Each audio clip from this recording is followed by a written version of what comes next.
ಆರ್ಪಿಎಂಸಿ ಪರೀಕ್ಷಾ ಕೇಂದ್ರದಲ್ಲಿ ಪ್ರಶ್ನೆ ಪತ್ರಿಕೆ ವಿತರಣೆಯಲ್ಲಿ ವಿಳಂಬ, ಅಭ್ಯರ್ಥಿಗಳಿಂದ ಪ್ರತಿಭಟನೆ.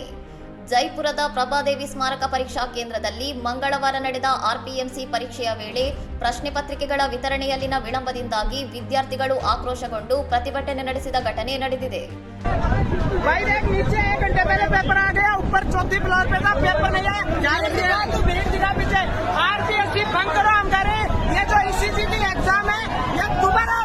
ನೆಲಮಹಡಿಯಲ್ಲಿ ಪರೀಕ್ಷೆ ಸುಗಮವಾಗಿ ನಡೆದರೂ 2 ಮತ್ತು 3ನೇ ಮಹಡಿಯ ವಿದ್ಯಾರ್ಥಿಗಳಿಗೆ ಪ್ರಶ್ನೆ ಪತ್ರಿಕೆಗಳು ತಡವಾಗಿ ತಲುಪಿವೆ ಎಂದು ಆರೋಪಿಸಲಾಗಿದೆ.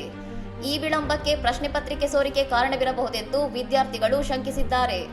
ನ್ಯಾಯಯುತವಾಗಿ ಪರೀಕ್ಷೆ ನಡೆಸಿಲ್ಲ ಎಂದು ಆರೋಪಿಸಿ ವಿದ್ಯಾರ್ಥಿಗಳು ಪ್ರತಿಭಟನೆ ಆರಂಭಿಸಿದಾಗ ಪರಿಸ್ಥಿತಿ ಅಸ್ತವ್ಯಸ್ತಗೊಂಡು ಕೇಂದ್ರದಲ್ಲಿ ದಾಂಧಲೆ ನಡೆದಿದೆ.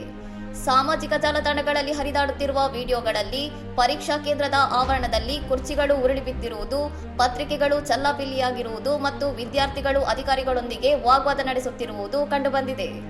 ಪರೀಕ್ಷೆಯನ್ನು ಟೆಂಟ್ಗಳ ಅಡಿಯಲ್ಲಿ ಬರೆಯುವಂತೆ ಒತ್ತಾಯಿಸಲಾಗಿತ್ತು ಮತ್ತು ಪರೀಕ್ಷಾ ಪ್ರಕ್ರಿಯೆಯಲ್ಲಿ ನೂರಾರು ಅಕ್ರಮಗಳು ನಡೆದಿವೆ ಎಂದು ವಿದ್ಯಾರ್ಥಿಗಳು ಗಂಭೀರ ಆರೋಪಗಳನ್ನು ಮಾಡಿದ್ದಾರೆ. ಪರಿಸ್ಥಿತಿಯ ಗಂಭೀರತೆಯನ್ನು ಪರಿಗಣಿಸಿ ಪರೀಕ್ಷಾ ಕೇಂದ್ರದಲ್ಲಿ ಭದ್ರತೆಯನ್ನು ಹೆಚ್ಚಿಸಲಾಗಿದ್ದು, ಘಟನೆಯ ಕುರಿತು ಅಧಿಕಾರಿಗಳು ತನಿಖೆ ನಡೆಸುತ್ತಿದ್ದಾರೆ. ಇನ್ನಷ್ಟು ಸುದ್ದಿಗಳಿಗಾಗಿ ನೋಡ್ತಾ ಇರಿ ಸೌರಂ ಟಿವಿ.